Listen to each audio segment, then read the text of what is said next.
현재 인포보스 주식회사 공동대표 CEO를 맡고 있는 손정혁입니다. 반갑습니다. 네, 여기서 네. 오늘 이런 또 소중한 자리 만들어 주셔가지고 감사드리고 저는 오늘 그 ESG 관련돼서 얘기도 하지만 오늘 8월달이 청년 창업 문제 해결의 달, 뉴스데이 이렇게 정해져 있어서 제가 이제 IT 1세대로 1996년도에 사업을 처음 시작을 했어요. 그래서 창업자들이 가져야 될 그리고 이제 알아야 될 내용들도 좀 중심으로 해가지고 좀 자료를 준비했고요. 간단하게 제 소개를 드리면 IT 벤처 1세대 하면서 솔직히 IT라고 하는 산업이 초기에는 없었어요. 그래서 굉장히 좀 포지션하기 좀 힘들었었는데 지금은 벤처 산업이 굉장히 많은 키워드들을 끄집어내고 활성화되고 있는 상황인데 힘들게 또 창업을 준비하시고 아이디어를 갖고 하시는 여러 창업자들에게 조금이나마 도움이 될 수 있는 얘기들을 어떻게 준비를 할까 고민을 좀 많이 했었는데 하여간 저는 97년도부터 해서 사업을 2번 시작을 했고요. 그리고 첫 사업은 굉장히 잘 됐었어요. 그래서 30대 때 굉장히 많은 돈을 좀 벌기도 했었고 현재 그냥 통용되고 있는 웹 에이전시를 해서 한 1000여 개의 회사 이상 그리고 우리나라 유수 대기업들도 제가 다 하면서 인터넷 비즈니스 모델도 만들고 거기에 따른 여러 가지 프로그램도 개발을 하고 있었는데요. 그러다 보니까 노하우가 좀 생겼고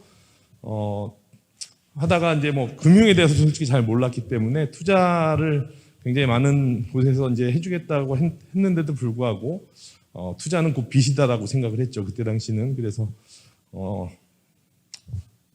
사업이 첫 번째 실패를 하고 또 처음에 이제 금융을 몰라서 두 번째는 이제 기술에 대한 것들이 지금 노하우가 있다 보니까 벤처 캐피탈에 이제 심사역을 좀 했었고 두 번째 사업은 이제 바이오 쪽, BIT 쪽이었었는데 그 비만 차트를 개발을 했었는데 의사 선생님들의 그 높은 명망을 뛰어넘지 못해서 두 번째 사업도 좀 망했었어요. 그래서 두 번의 실패 경험이 있지만 솔직히 오늘 여러분들께 해드리고 싶은 게 실패는 그렇게 나쁜 게 아니다. 힘들지만 겪어낼 수 있고 지금 저희가 또 하고 있는 유전체 분석 사업도 전혀 또 다른 분야일 수 있지만 굉장히 재미있고 또 관심을 좀 많이 받고 있는 중이에요. 그래서 투자자들도 또 외려 다시 만나게 되는 계기가 됐고 하여간 오늘 제가 그냥 두섭게 얘기하는 것 같지만 창업하시는 분들이 얼만큼 힘드신지 제가 알고 있고요. 그리고 그걸 어떻게 해결해 나가야지 되게 좋은지 그리고 제가 한 20여 년 동안 느꼈던 것들 그리고 해야 될 일들을 갖다가 키워드로 잠깐 정리를 했어요. 그리고 처음에 말씀하셨다시피 이제 ESG라고 해서 요즘에 지속 가능한 경영에 대해서 사람들이 많이 얘기하고 있는데 그게 왜 생겼는지부터 말씀을 드릴게요. 그래서 아까 ESG가 환경 그리고 사회적 책임, 투명한 지배구조 해가지고 지속 가능한 경영에 대한 관심이 되게 높아졌어요. 이유는 신자유주의 경제 시대에 많은 나라들이 이제 규제를 통해서 사업을 규제를 하다 보니까 산업이 활성화가 안 되고 여러 가지 문제점들이 생겼어요. 그래서 일단 기업한테 모든 것을 맡겨서 경영할 수 있는 환경을 만들어주자 그래가지고 보통 이제 하시는 것들이 회사는 이익을 내야 되고 이익을 내야 된다라고 이제 솔직히 정의를 하죠. 그러니까 이익의 목적을 주다 보니까 많은 것들이 좀 파괴되고 망가진 것들이 되게 많았어요. 그래서 돈의 목적을 두고 이제 사업을 하다 보니까 다른 것들을 돌보지 않은 것이죠. 그러니까는 환경도 마찬가지고 에너지도 마찬가지고 여러 가지 지배적 구조에 대한 것들도 독점적으로 끌고 가는 것들도 되게 많았었고요. 그래서 이제는 지속 가능한 경영을 하기 위해서는 이 세 가지 키워드를 가지고 같이 상생할 수 있는 경영 구조를 사업 구조를 만들 수 있는 회사들을 장려를 하겠다라고 하는 어떤 캠페인성이지만 캠페인이 절대 아닙니다. 왜냐하면 ESG의 지속 가능한 경영을 되지 않으면 이제 투자자들도 움직이지 않는 구조가 돼 있거든요. 왜냐하면 굉장히 소비적인 어떤 상황으로 사업을 하다 보니까 문제점들이 많이 나오고 그 투자자들도 투자를 했을 때 그만큼 수익이 많이 나지 않다라고 하는 것을 통계적으로 알게 됐어요. 그래서 이제 기후변화 및 탄소 배출, 환경 오염 규제, 말은 되게 어렵습니다. 그리고 생태계 생물 다양성 보호, 자원 및 폐기물 관리, 에너지 효율, 책임 있는 구매 조달 등에 대한 어떤 친환경 경영에 대한 목표들도 좀 있고요. 그리고 소셜한 사회적 책임에 대한 고객 만족, 데이터 보호, 프라이버시, 아까 고객 데이터에 대해서 이제 개인 정보에 대해서도 한번 말씀하셨죠. 그리고 인권, 성별, 평등 및 다양성 존중, 지역사회 관계, 공급망 관리, 그다음에 근로자 안전, 그다음에 이제 투명한 지배 구조로는 이사회 및 감사위원회, 뇌물 및 반부패, 로비, 정치기부, 이런 것들 하지 말자라고 이제 해서 요거 키워드들은 굉장히 좀 어려운데 보통 네이버도 솔직히 의장제를 하잖아요. 그러니까는 경영주하고 의사회 의장과의 또 분리를 해서 서로 이제 그 경영 주체가 모든 것을 다 이끌어가는 것을 조금 제어를 해보자고 하는 것들이 있기 때문에 요즘 스타트업 중에서 좀 큰 회사들은 전부 다 의장들이 좀 많이 있습니다. 그래서 그게 이제 여기서 좀 나왔던 것들을 계속 땄던 거고요. 그래서 의장 그리고 대표이사, 감사가 각기 따로 체제를 움직이는 그런 구조를 갖게 됩니다. 그리고 이거에 대한 ESG에 대한 어떤 실현 가능 목표들은 굉장히 많아요. 스타트업에서도 할 수 있는 것들도 많고, 그러니까 작게는 예를 들어서 머그컵 사용하는 것들도 중요합니다. 그러니까는 할 것들은 되게 많은데 내 사업 비즈니스 모델이 이런 것과 어떻게 주체를 이뤄서 같이 갈 수 있는지에 대한 고민들은 자료를 좀 찾아보셔서 하게 되면 훨씬 더 이제 투자를 받거나 하실 때 도움이 많이 될 거라고 저는 생각을 합니다. ESG 설명은 아직은 이제 우리나라에서도 대기업 위주로 좀 하고 있는 거고 스타트업은 아직 조금 먼 것 같이 생각이 들지만 지속 가능한 경영에 대한 어떤 개념들을 여러분들이 빨리 적용을 해서 내 비즈니스와 내가 지금 구상하고 있는 비즈니스와 같이 매칭을 시켜서 나갈 수 있는 목표 설정을 하시게 되면 조금 더 투자나 아니면은 기업 활동하시는데 훨씬 더 비전을 제시하는 가능성이 더 높지 않을까라고 생각을 합니다. 일단 본론으로 들어가는데요. 청년 창업 문제 해결의 날 뉴스데이이기 때문에 사업에 대해서 설명을 해드리고 싶어요. 이거는 아까 ESG에서 갑자기 툭 떨어져서 넘어가고 그런데 오히려 여러분들한테 조금 더 도움이 되지 않을까 싶은 생각들이고요. 제가 심사역하면서 느꼈던 것들은 모든 대표님들은 자기 제품이 최고라고 생각을 하세요. 객관성이 굉장히 떨어지는 거죠. 그러다 보니까 거기에 몰입을 하게 되고 집중을 하게 되다 보니까 경쟁력에서 솔직히 많이 문제가 생겼어요. 그래서 그런 것들을 낱낱이 하나씩 제가 좀 파서 어떻게 정리를 해서 정립을 해가지고 사업을 하면 조금 더 안전하게 저처럼 두 번의 실패도 없이 할 수 있는 방안이 있을까. 여러 가지 책도 보고 하지만 솔직히 굉장히 어렵게만 얘기가 나왔어요. 그래서 최대한 쉽게 제가 오늘 좀 설명을 해드리려고 합니다. 솔직히 어떤 사업이든 간에 상품이 있죠. 상품이 있는데 그거는 상품이 보이는 물건, 프로덕이, 그러니까 요즘에는 IT 쪽은 솔직히 서비스들이 굉장히 많죠.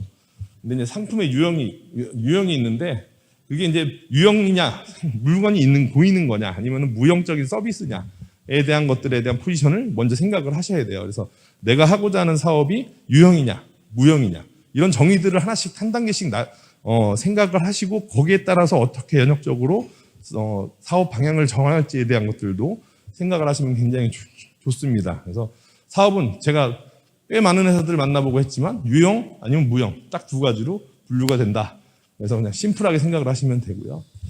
상품의 판매를 하기 위해서 아이디어, 저희가 이제 그 창업 멘토를 꽤 오래 했었는데요. 하다 보면 아이디어만 갖고 굉장히 덤비시는 분들이, 덤빈다라고 하는 표현이 조금 저속한지는 모르겠지만 저는 좋은 뜻으로 도전적인 의미로 생각을 하는데요. 하시려고 하시는 분들이 굉장히 많아요. 근데 아이디어만 갖고 사업을 하실 수 있다고 하면 모든 사람들이 아이디어 갖고 다 사업을 해서 성공을 했겠죠. 근데 절대 그렇지 않습니다. 그래서 아이디어가 생각이 됐을 때는 그게 정말 독창적인지, 그리고 대중성이 있는지, 그리고 또 하나는 정말 편리한지, 이런 모든 것이 요즘에 스타트업들이 하는 게 어떤 문제 해결에 대한 방안들을 좀 설정을 해놓고 그걸 해결하는 방안으로 이제 PT도 좀 많이 하시죠. 그래서 내 상품이 진짜 독창성이 있는지, 대중성이 있는지, 편리성이 있는지 이런 것들을 아시게 되려면 내 아이디어 상품이다 그러면 키프리스나 이런 데 특허청 사이트에 들어가시면 유사한 키워드들로 내 제품이 갖고 있는 키워드들 몇 개만 치시면, 아까도 뭐 칫솔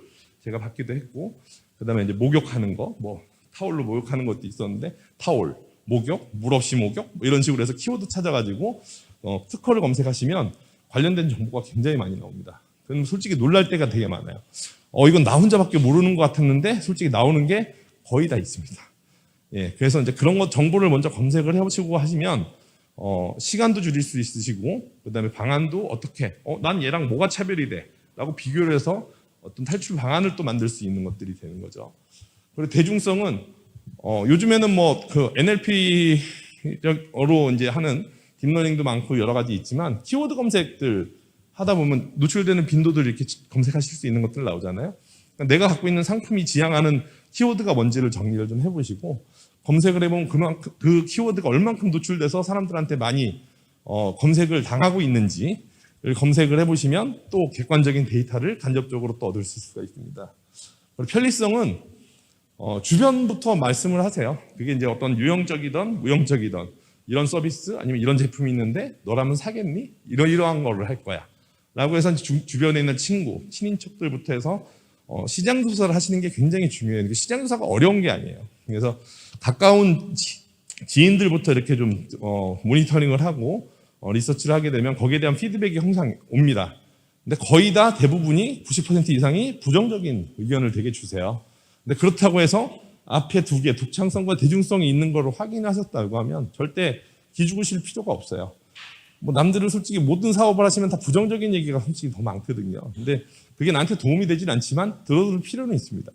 그래서 이제 이런 세 가지의 키워드들로 여러분들이 조금 더 하고 사시고자 하는 사업에 대한 그 프로덕트, 제품이 아니면 서비스가 어느 정도의 위치인지 한번 생각을 해보시는 거죠. 그리고 상품의 판매는 요즘에 뭐 원체 이제 소셜에 관한 것들이 10년 전부터 굉장히 대두가 돼서 많이 나왔었는데, 어떻게 접근을 하고 어떻게 알릴 것인지, 예전에는 광고 매체가 이제 딱 정해져 있었거든요. 그리고 뭐 페이스북도 솔직히 광고 회사고 구글도 광고 회사입니다. 예. 그래서 이제 광고 회사들이 돈을 굉장히 많이 벌었는데 어떤 식으로 할 건지에 대한 방법들은 요즘에는 SNS나 이런 것들이 굉장히 많아요. 예. 그래서 뭐 활용할 수 있는 것들은 굉장히 많기 때문에 옛날보다는 접근하기가 쉽고, 솔직히 제가 조금 노력하는, 내가 노력해서 시간을 할애하면 그만큼 충분히 효과를 볼 수 있는 것들이 굉장히 많이 있습니다. 그래서 이런 것들도 책을 좀 보시고 소셜 활용하는 방안들도 좀 찾아보시고요. 저는 이제 저희 회사 같은 경우는 식물 유전체를 하는데, 전 세계 식물 유전체 분석을 인공지능을 통해서 식물 유전체 분석을 하고 그 성분을 찾아내서, 식물이 갖고 있는 성분을 찾아내서 뭐 제약도 만들고, 그다음에 뭐 건강식품도 만들고 화장품도 쓰는 그런 사업을 하는 게 전 세계에 없어요. 그리고 또 연구 기반의 어떤 회사다 보니까 연구했던 자료들이 굉장히 많은데, 관련된 유사한 기사들을 담당하는 기자들을 전부 다 메일 보내고 연락을 직접 해서 직접 저는 만났어요. 그래서 저희 회사를 한번 쳐보시면은 굉장히 많은, 한 1년 반 정도, 피보팅 한 지가 1년 반 정도 됐거든요. 그래서 기사가 한 달에 한 두세 건 이상은 계속 나왔습니다. 그러니까 저희는 팩트 베이스이기 때문에 어떻게 보면 조금 수월했죠, 내는 것들이. 그래서 이제 여기 있는 어떤 매체들도 직접 가서 만나서 하시다 보면 기자들이 또 그 분야의 전문성들이 있기 때문에 관련 분야나 관련된 업종들에 대한 정보들을 또 주기도 해요. 그래서 그것도 직접 만나서 얘기를 하시면 굉장히 좋고요. 그래서 저는 솔직히 홍보나 이런 것들 돈을 거의 안 씁니다, 저희 회사 같은 경우도. 그래서 기자를 저희는 좀 연구 베이스이기 때문에 많이 활용을 하는데, 여러분들도 갖고 있는 상품이나 제품, 서비스 같은 거를 어필을 해야겠다 그러면 그 기자들도 한번 만나보시는 것도 나쁘지 않습니다. 물론 한 번에 만나지진 않아요. 저도 굉장히 좀 집요하게 연락을 드렸었고요. 그러다 보니까 이제 그 열심히 노력하는 거에 이제 좀 좋게 생각해 주셔서 만난 경우도 있고, 그러다 보니까 또 기자가 기자를 소개시켜주고 이렇게 해서 여러 네트워크를 또 형성하게 된 경우도 있습니다. 그리고 이제 기업을 처음 하게 되면 그냥 뭐 요즘에는 이제 창업 보육센터도 있고 창업 지원에 대한 여기 창조경제센터도, 창조경제센터도 또 이제 뭐 창진원에서 이제 또 지원도 해주고 하는 프로그램들이 굉장히 많잖아요. 예전에 솔직히 그런 게 많이 없었는데 요즘 굉장히 활성화돼서 많이 있습니다. 근데 그런 쪽에다가 제안을 하고 좀 잘 받을 수 있는 방법들은 공인된 나라에서 인증하는 그런 기관의 어떤 인증서들을 좀 받아주시는 게 좋아요. 그래서 이제 뭐 가장 대표적인 게 이제 벤처기업 인증 받는 것부터 해서 뭐 상품이 유형 상품인데 이제 뭐 나중에 이제 프로덕트가 나왔을 때는 뭐 조달 등록하는 것도 있고 여러 가지 이제 이노비즈는 몇 년 좀 돼야지 되죠. 그리고 뭐 여러 가지 이제 그 인증할 수 있는 기관들이 굉장히 많은데 그런 것들은 어떻게 찾아야 되냐? 나랑 비슷한 유사한 회사 아니면은 비슷한 타겟으로 생각하는 회사들을 보면 그 회사 기사들 보면 뭐 인증받았다 이렇게 나와요. 그럼 그거 키워드 찾아갖고 또 검색하시면 돼요. 그러니까는 그거를 막 여기서 또 이제 어렵게 생각해서 그거 어떻게 하지 하다 보면 되게 힘든데 그냥 비유사한 회사들이 어떤 인증을 받고 뭐 IS 어떻게 받았다 뭐 했다 이런 것들을 보시고 키워드들 적어 놓으신 다음에 우리 회사도 그걸 나중에 좀 찾아서 등록을 해 놓으시면 굉장히 객관성 있는 어떤 실력 아니면 능력 그런 평가들을 받을 수 있는 계기가 될 수 있다고 생각합니다. 일단은 뭐 창업하시는 분들 다 오너죠. 오너에 대한 자세에 대해서 말씀을 드리면 아까도 말씀드렸듯이 이제 조사하고 하는 것들 키워드 쓰고 찾고 조사하는 게 솔직히 일이에요. 아이디어가 생겼는데 아이디어 외에 부가적인 일들이 굉장히 많습니다. 그래서 그런 일들에 굉장히 좀 게을리하시면 안 되기 때문에 왜냐하면 다방면에 대한 조사들이 돼야 객관성 있는 판단을 할 수가 있어요. 그리고 그 조사한 내용을 갖다가 분석을 할 수 있어야 돼요. 그건 내 기준에 따라서 분석하셔도 상관없습니다. 그리고 이제 그 분석된 자료를 통해서 냉철한 판단을 하셔야 되고요. 그리고 상품에 대해서 다양한 관점이 형성되는 과정이기 때문에 이런 과정들을 통해서 마케팅 전략도 수립할 수 있고 어떤 것을 조금 더 낮게 벤치마킹 할 수 있는 계기도 된다고 생각을 하거든요. 근데 어떤 관점에 대해서 생각해야 되느냐, 요 그림을 제가 자주 저희 직원들한테도 얘기하고 하는데, 오너는 이런 생각을 하셔야 되지 않을까 싶어요. 어떻게 보면 원기둥 하나 있는데요. 오른쪽에서 왼쪽으로 빛을 쏘게 되면 벽에는 사각형의 그림자가 생겨요. 근데 그 사각형의 그림자도 사실이죠. 근데 왼쪽에서 또 오른쪽 벽면으로 또 빛을 비추게 되면 벽면에는 동그란 원의 그림자가 생깁니다. 이것도 사실입니다. 하지만 원래 본모습은 원기둥이었던 거죠. 그래서 이것은 무엇을 의미하냐면 모든 게 다 사실이에요. 사실이지만 내가 어떤 관점에서 보고 어떤 생각을 하고 또 다른 관점에서 어떻게 또 봐야 되는지에 대한 것들을 여러 각도로 생각을 하셔야지만 조금 더 아까 말씀드렸던 냉철한 판단과 조금 더 나은 벤치마킹을 통해서 나은 제품들을 만들고 소비자를 만족할 수 있는 그런 제품을 서비스를 실현할 수 있을 거라 생각합니다. 그래서 단방향으로 가지 마시고 다양한 각도에서 또 이렇게 사고하실 수 있는 그런 것들도 항상 염두에 두시고 생각하시면 좋을 것 같아서 이 그림을 좀 자주 씁니다. 요즘 빅데이터하고 AI 굉장히 많이 하죠. 빅데이터는 무의식의 소비자 욕구 판단을 가능케 한다고 하는데 솔직히 아까 뭐 니아나 뭐 다른 다양한 기관에서 공공기관에서 이제 데이터 댐도 만들고 여러 가지 사업을 합니다. 그래서 뭐 그 중에 하나가 아까 말씀하신 그 개인정보에 대한 것들도 좀 있긴 한데요. 뭐 늘 잘 아시는 얘기죠. 그러니까 뭐 그 집단지성이라고 해서 어떤 사람이 강연을 했는데 소의 사진을 딱 걸어놓고 물었어요. 이 소가 몇 킬로나 나갈까요? 그랬더니 여러 사람들이 막 답을 그냥 썼어요. 10kg 쓴 사람도 있고 1톤 쓴 사람도 있고. 근데 그 수많은 사람들이 쓴 답을 다 모아서 평균을 냈더니 거의 근사치에 갔다. 그래서 이제 그게 어떤 정확한 그 얘기인지 모르고 저도 봤던 얘기인데 그만큼 집단지성에 대한 그 생각들이 그 답을 정확하게 만들어줄 수 있는 기반이 된다라고 하면서 빅데이터의 가치가 굉장히 높아졌었거든요. 한 번은 제가 겪었던 사항이 있어요. 제가 초기 때 이제 그때는 이제 홈페이지나 뭐 인터넷 이런 것들이 굉장히 없었어요. 96년도, 97년도에는. 그때 이제 저희 할아버지가 꽤 큰 회사를 하시는데 그래도 조금 글로벌하게 수출도 많이 하시고 하셔서 홈페이지를 만들겠다고 오셔서 저한테 상담을 하셨죠. 그래서 제가 그때 당시 돈으로 400만 원, 저한테 굉장히 큰 돈이었어요. 400만 원을 견적을 딱 내드렸더니 야 이거 하는데 무슨 400만 원이냐 하시고 저희 삼촌을 미국을 보내셨어요. 그래갖고 그 미국에 있는 외배절시사를 갔는데 상담을 한 30분 동안 했대요. 업종이 뭐냐, 소비자가 어떤 거 누구고, 타겟이 어떤 거, 아니 제품이 어떤 거고, 그 제품은 어떤 용도로 쓰고 하는 것들을 한 30분 동안 쭉 설명을 하고 나서 바로 프레젠테이션을 하더래요. 그 업체에서. 그래서 네 제품은 네 회사는 어떤 회사고 제품은 어떤 거고 소비자들은 어떤 거기 때문에 이런 식의 컨셉으로 우리가 홈페이지를 만들어주겠다라고 이제 브리핑을 했는데 삼촌이 거기에서 완전히 확 반한 거예요. 그래서 너무 괜찮다. 얘는 우리를 너무 잘한다. 그래서 얼마입니까 했더니 거기서 그때 돈으로 이제 5천만 원을 얘기를 한 거죠. 했더니 거의 기절초풍하듯이 400만 원도 비싸다고 갔는데 5천만 원 얘기하니까 뭐 엄두가 났겠어요. 다시 한국 와서 이제 할아버지한테 말씀을 드렸죠. 그랬더니 결국에는 제가 했는데 해드리고 나서 고민을 했어요. 해드리고 나서 유럽에서도 그때 당시 제가 디자인하고 했던 것들이 굉장히 잘했다. 이거 어디서 했냐라고 막 할아버지가 물어봤다라고 하고 삼촌이 네가 잘 만들어서 되게 좋다. 유럽에서도 뭐 미국에서도 굉장히 좋게 생각을 해줘서 우리 회사가 좀 나아졌다라고 했는데 그 얘기 들으니까 더 기분이 나쁜 거예요. 왜냐하면 나는 400만 원 불러도 비싸다고 하고 쟤네는 난 잘했는데도 쟤네는 5천만 원 부르고 나는 왜 400만 원밖에 안 되는 이유가 뭘까? 그 고민을 되게 했죠. 근데 그 친구들은 데이터가 있었어요. 각 업종별로 분야별로 데이터들이 있었기 때문에 상담을 통해서 그 데이터들을 갖고 있는 데이터들을 바로바로 찾아내서 거기서 이제 PT를 했던 거죠.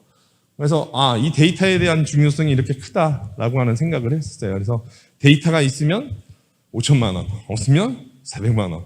뭐 요즘에 5천만 원, 400만 원, 뭐 100만 원 단위, 1000만 원 단위가 이렇게 좀 쉽게 들릴지 모르지만 뭐 공 하나 더 붙여주셔도 상관없습니다. 그때 당시 팩트를 갖고 말씀을 드린 거라서 감이 좀 없으실 수 있지만 그래서 여러분들이 이제 하실 수 있는 것들은 제품에 대해서도 다양한 정보를 가지고 와서 비교를 하고 벤치마킹 하는 만큼 여러분들의 제품과 서비스는 가치가 굉장히 올라간다는 것을 제가 확실하게 말씀을 드리고 싶어요.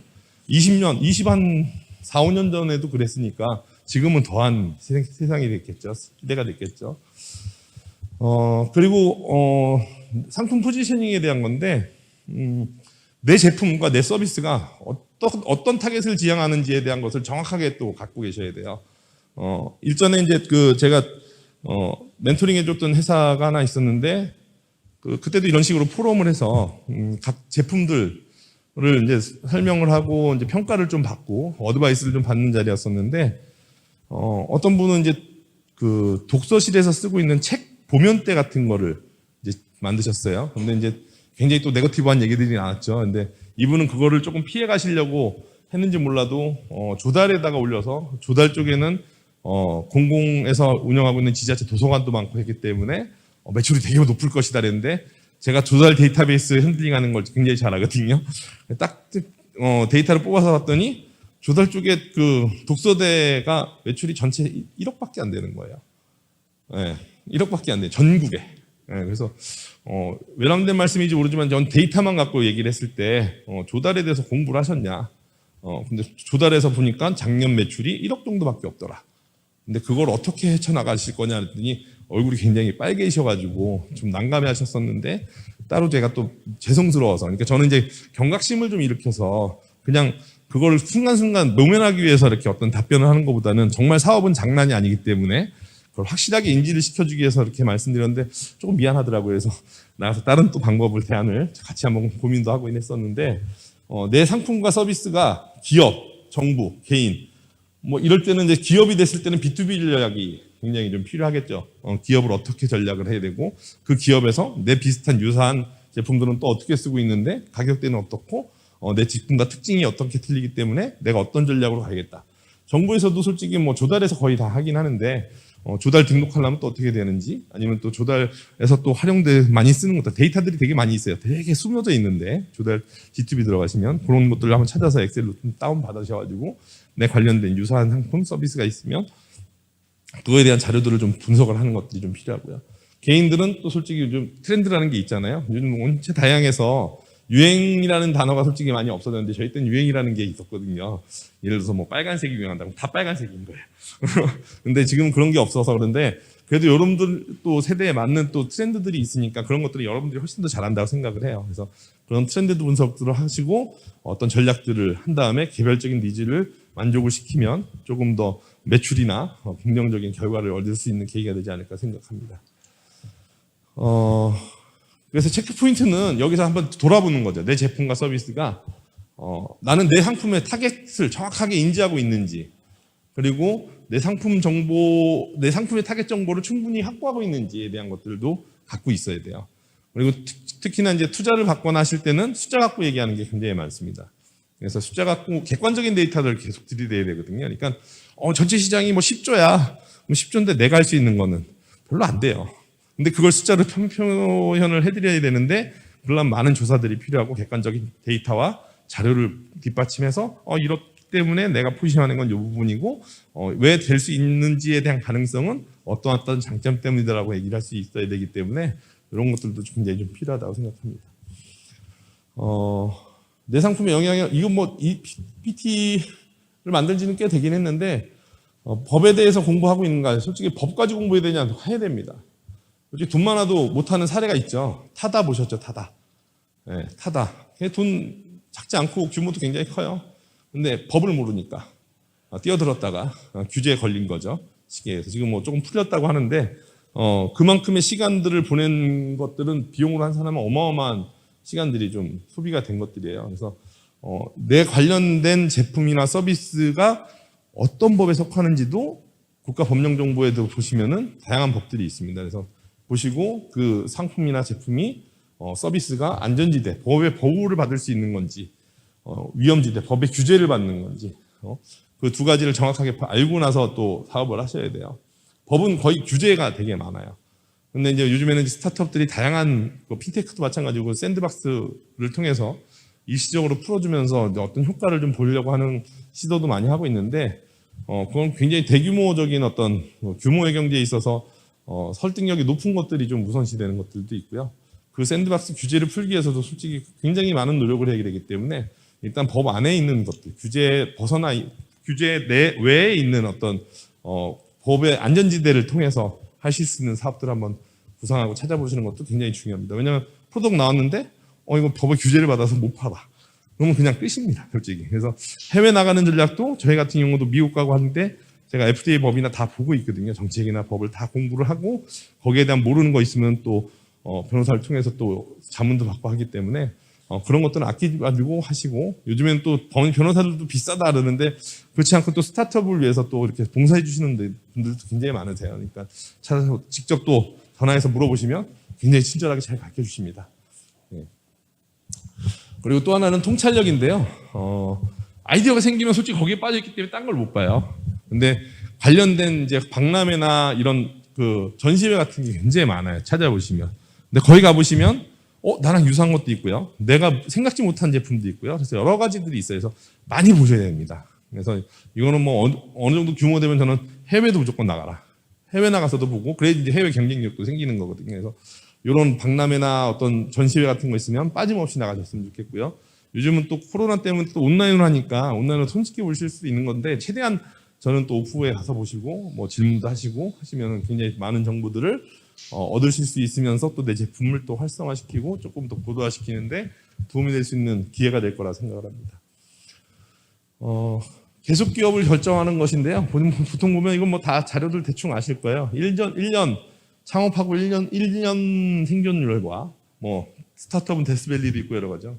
5년 생존율, 10년 동안 생존할 수 있는 회사가 전체 몇 %인지 아시는 분 계세요?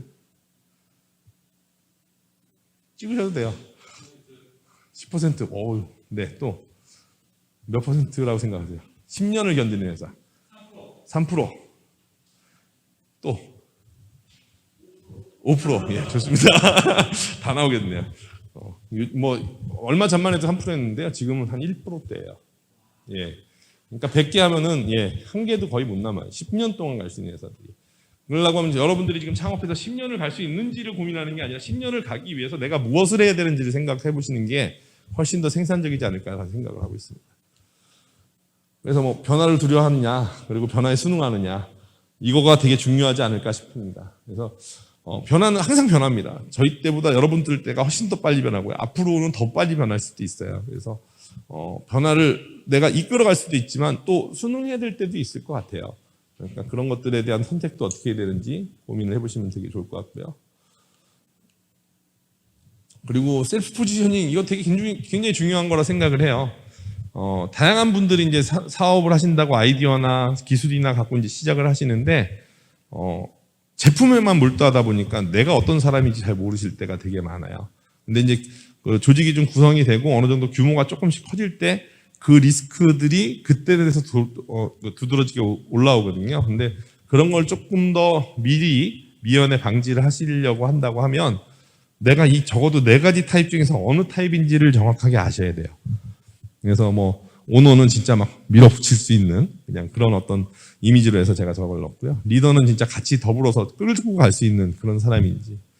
그리고 그냥 그러니까 엔지니어들이 솔직히 처음에 창업하다가 나중에 전문 경영인들을 많이 들이거든요. 그래서 그건 굉장히 바람직한 일이라고 생각을 해요. 자기는 기술 개발만 하는 거고 경영은 다른 사람한테 맡길 수 있는 거고 그렇게 놓을 줄 알 때 더 들어오는 것들이 많이 있거든요. 그래서 엔지니어인지 아니면 영업맨인지 진짜 사람 만들고 만나고 네트워크를 잘하고 나는 설명도 되게 잘하고 뭐 이런 것들이 있는지 그래서 자기가 갖고 있는 장점이 무엇인지를 알고 사업하시는 것도 굉장히 중요해서 오늘 저녁에는 이 말씀 듣고 나는 어떤 사람인지 적어도 이 네 가지 중에 어떤 포지셔닝이 돼 있는지 한번 고민해 보시는 것도 나쁘지 않을 것 같다는 생각이 듭니다.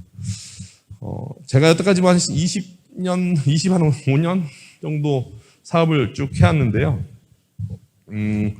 많은 분들 만나기도 하고, 그 VC도 하고, 또 상장사 임원도 하고 하면서 겪었던 것들을 여러분들 지금 시작하시는 거에 맞춰서 조금 더 쉽게 설명한다고 설명을 드렸는데 괜찮으셨나요?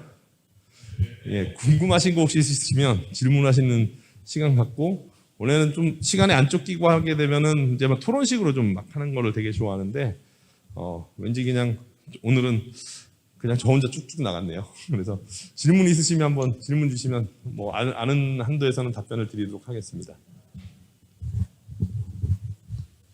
네. 네.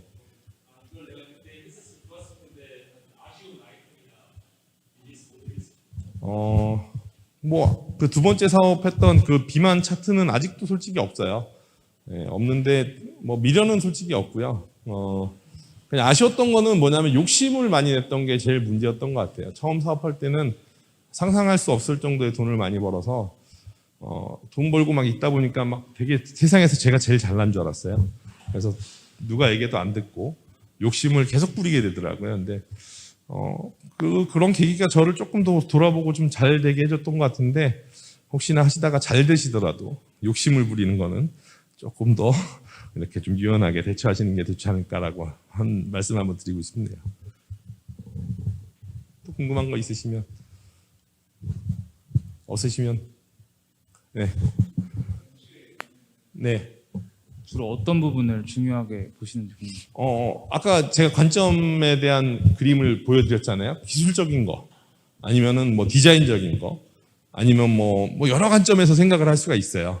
그러면은 그거를 한 제품, 저 같은 경우는 한 제품을 굉장히 다양하게 생각을 하거든요. 그러니까 질문이 굉장히 우후죽순해요. 디자인적인 거에서, 기술적인 거에서, 기능적인 거에 대해서, 그리고 소비자들에 대해서, 왜 만들었는지에 대해서 막 이렇게 다 물어보거든요. 그러다 보면 그 사람이 어떤 생각을 하고 고민하고 이걸 만들었는지 제가 간접적으로 알게 되거든요. 그러다 보면 내 제품, 내 서비스를 만들 때 훨씬 더 도움이 될 수 있는 그런 정보들을 인터넷에서 찾을 수 없는 정보들을 얻을 수 있게 돼요. 그래서 그런 식으로 저는 좀 생각을 해서 강남 애들 가서 질문도 하고 여러 가지 물어보고 명함도 갖고 오고 좀 모자라면 직접 찾아가서 또 물어보기도 하고 그렇게 했습니다. 네네. 또 질문 없으시면 그만해도 될까요? 예, 감사합니다.